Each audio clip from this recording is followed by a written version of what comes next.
kami ngayon kay Raquela. Ito yung ano nila. Uy, pass out ne, Fiona. Das ist spitz ne. Dann machst du kaputt, Tim. Sa ti Raquela, Tim. Ito yung regalo nila sa kasal nila, oh. Ayan. Ano ba to? Ito lagyan ng mga card, no? Dito kami kay Raquela. Make me tea! Arigato! I want blueberry muffin. Kain muna kami. I want blueberry muffin. Nagutom. Ano ako, may trangkaso. Now make me blueberry muffin tea! Pupunta kami sa labas ngayon. Meron palang ano dito, construction dito ngayon sa kanila Raquela. Sa kanilang garden. Yung garden pala nila Raquela ngayon ay inayos. Tingnan po ninyo, napaka gulo ng kanilang garden ngayon. May nagtrabaho dito kahapon. May bulaklak. Maganda to tambayan dito. Pag matapos to, maganda to tambayan. May bulaklak. Pang ganda ng kulay ng bulaklak, oh. Kulay pink. Rose ata yan siya. Rose nga. Yan. Pag matapos yan, maganda na magtambay-tambay. Pangit yung panahon ngayon. Umuulan. Ano na naman. Araw na naman, umulan na naman. Pati pangit pa ngayon ang weather namin ngayon itong patapos na ang May, pangit ang weather, palagi umulan. Sobrang lapit po nila sa kalsada o sa ano ba? Maraming auto dumadaan, hinan pa ninyo. Daming sasakyan. Yan yung garden nila, guys. Punta kami sa Rive, magtingin din ako ng regalo ni Martin dahil bukas Father's Day dito sa Germany. Martin nagkatrangkaso ngayon, naghawaan na kami. Sobrang stress siguro namin sa preparation sa, komunyon ba? Tapos na kami kumain, nagluto si Raquela kanina ng baboy at miswa. Ito, dadalhin namin. Papalitan din to nila yung, yung kusina. Mapalitan na ng bagong kusina.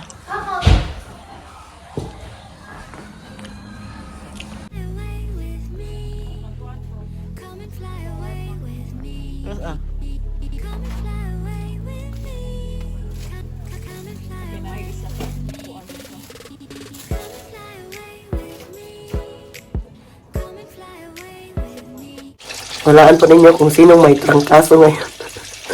Tingnan ko yung itsura ko, wala akong ayos dahil simula noong, Merkulis pa yun siya. Noong nandun ako kay Raquela, nag-start na po yung lalamunan ko masakit. At si Martin noon hindi na nagtrabaho dahil nagtrangkaso na siya.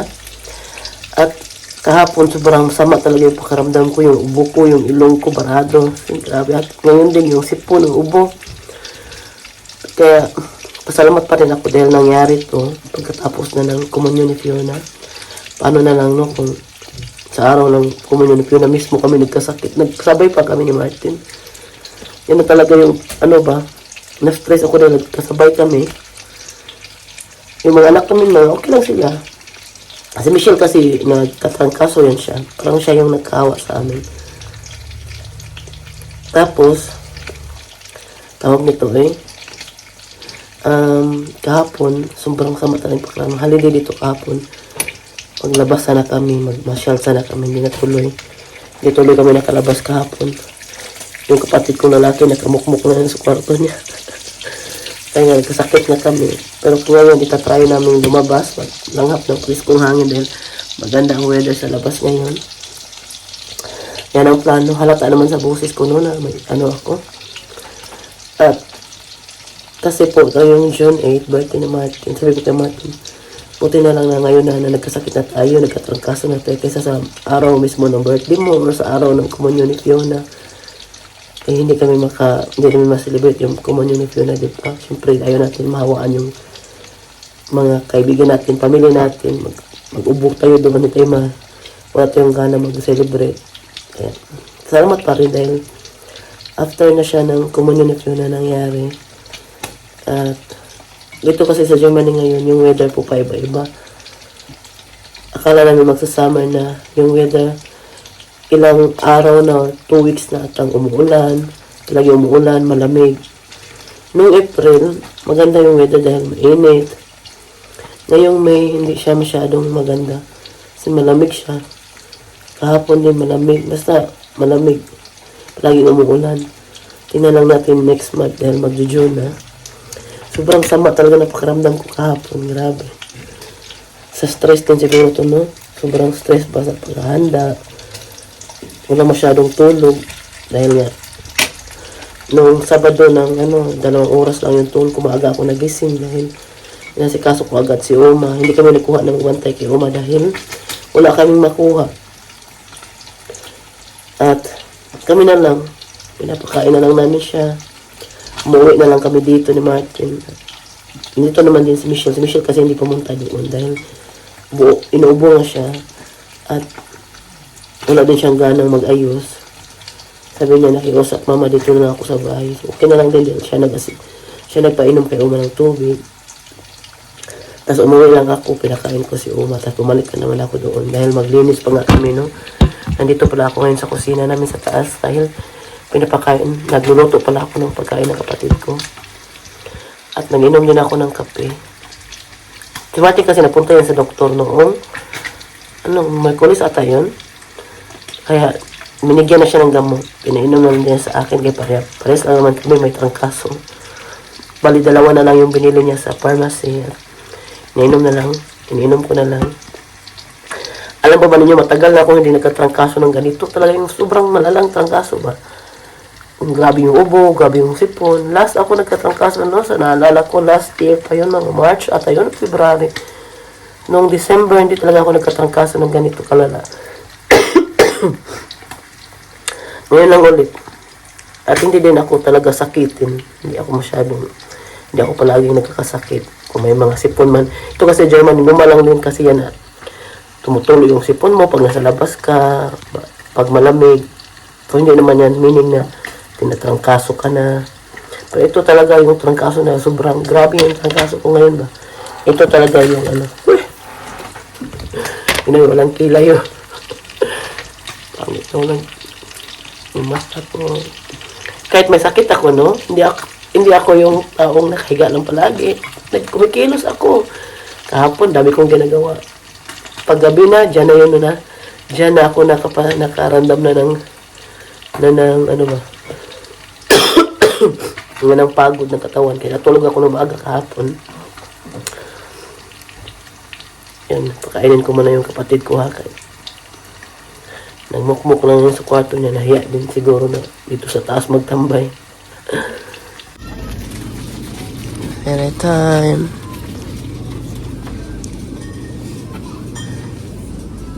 Cola. Com família Coca-Cola. ou nome da família. Grocery na po.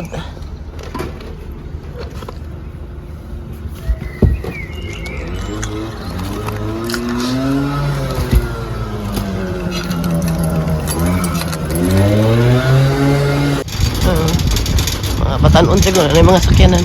Ang review ba no? Ano ko? Dahil sa kuan. Ansa? Dinis nakakauban no. Kinsa? Ang review dito. Lidl na dili. Kanang puti nga na gloss dili.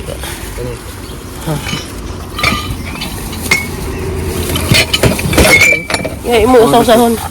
Ayo plastic. Tagak. Tagak.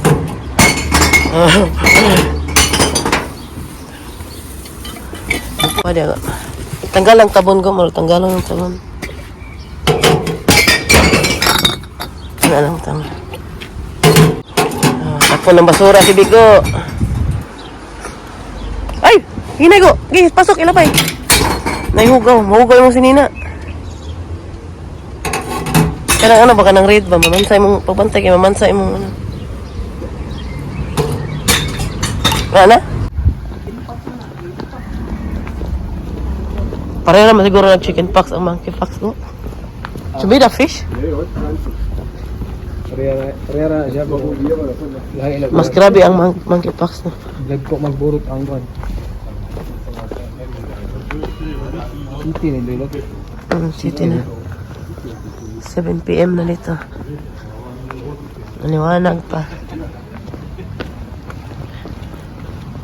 Ta kami sa Asian store ulit. Magbili ng paparapansit sa birthday ni Martin. Lumpia din. Dito kami sa Tokyo Ja, Grill. Vigo, er muss viel Essen bestellen. Ne? Digo, daghang kaulag wa kay. You must order a lot of food. Und here. Reis. Gut. Von der Name? Rindfleisch scharf. Oder hast du das auch bestellt? Ja, habe ich auch. Ah, dann ist es gleich. Pansit, das ist nicht, das ist deine Schatz, Pansit? Pansit, das ist Pansit. Danke sehr. Dankeschön. Bitteschön. Ano, Lawi, ayan na pa.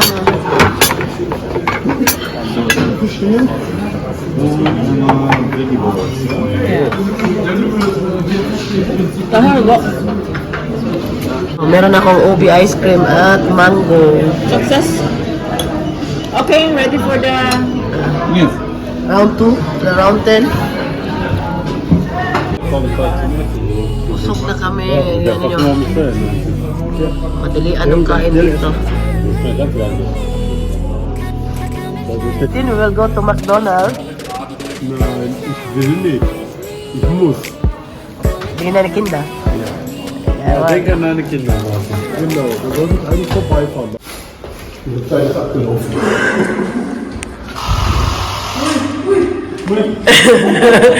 Automatic. Von außen wie automatisch, von innen nicht. Uwi na kami. Die Leute haben so genau. Cheers! Bigo! Ciao, Bigo! Ano ba na? Ciao, Bigo! Okay, la la. 1, 2, 3, go. La la la la la la la. La la la la la la la la. La la la. Ito sa Amsterdam. Kana yung sayawa mo. Nasa bahay na kami, uuwi lang namin. Yung boses ko, paus pa rin. Pumunta kami ng Golden Shide.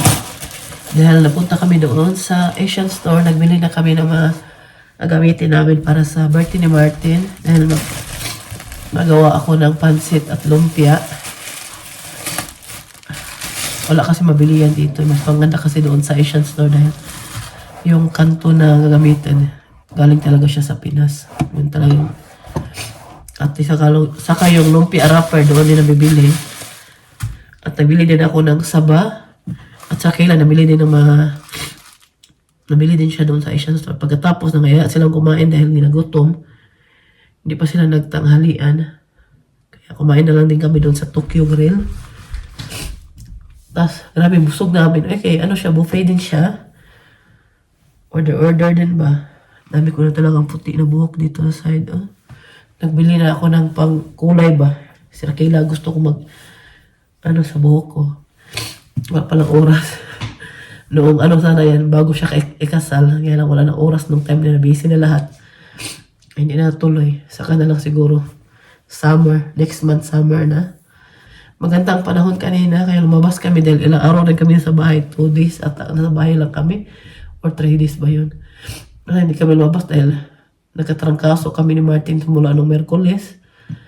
Sama talaga pagandam namin, Merkulis, Webes. Pumunta lang ako doon, kaya kasi Martin, hinatid lang kami doon, tapos umuwi agad siya dito sa bahay. Sobrang sama talaga yung pakiramdam niya. Maglakad sana kami noon, time na yung kapatid ko lalaki, kaya lang umuulan. Nagpahatid na lang kami doon. Dahil napatulong sila kaila, may ipakarga siya ba, napatulong siya sa kapatid ko lalaki. Kaya maglinis siya doon sa basement nila. Kaya pinuntahan namin, tapos nagluto siya doon, kaya kumain kami. Tapos napunta din sa Rivi, nag-grocery si Raquela. Sinamahan namin siya. At ngayon, nasa bahay na sila, hinatid na namin.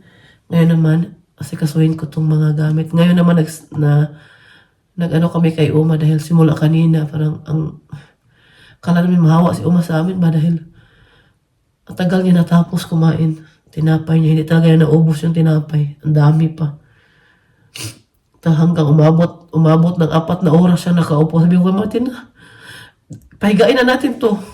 Nadali kami kay, nakita ko na talaga na inantok na siya ba. Buti na lang ang pinainom ko na siya ng gamot. Tapos, pinunasan ko na siya.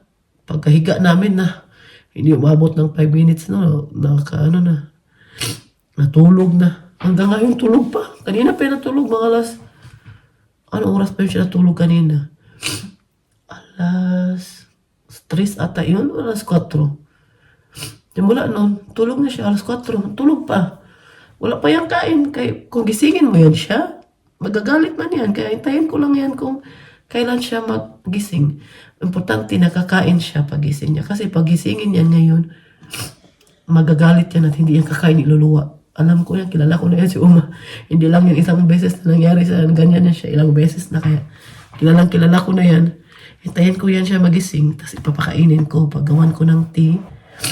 Kanina, nainom niya kanina, 4 na ganito na baso. So, kainom na siya kanina. Ngayong gabi, hindi pa siya kainom. Dahil nga, natulog yan. Kanina po kami tingin sa camera kay painumin sana ni Michelle. Tulog. Hindi yan natulog kaninang madaling araw. Pag ganyan yan siya, hindi siya natulog ng madaling araw. Tinignan namin sa camera, hindi nga natulog. Kaya, sobrang pagod ba? Walang lakas. Kaya, hindi man natulog ng madaling araw. Ngayon, bago ako matulog, mag-map ako dito. Yung kapatid ko lalaki, nagtatanong yan sa akin kung anong gagawin niya. Sabi ko, ako na mag-map lang naman. Pinababa ko lang sa kanya yung mga pinamili namin doon sa basement. Yung mga lulutuin sa Bertin Mart, hindi ko pa naman yung kailangan dito sa taas. Doon kasi yung lagayan ng mga stock namin na magkain. Doon ko na pinalagay sa kanya. Ngayon, mag-ayos ako. At, kasi itong dishwasher dito, din to, malinis na to. Ilagay ko sa lagayan. Tapos maya-maya, titingnan ko si Uma. Papakita ko po sa inyo kung gaano po kahimbing ang tulog ni Uma para makita po nito. Pakita galing ko kaya. Yung ilong ko sobrang barado. Buti na lang hindi ako masyadong inuubon. Bumili pala ako ng bagong Tapos yung mga pinamili natin, nandyan pa yung iba. Ililigpit ko pa yan. Pakita ko po sa inyo si Uma. Come and fly away with me. Come and fly away with me. Come and fly. Live in the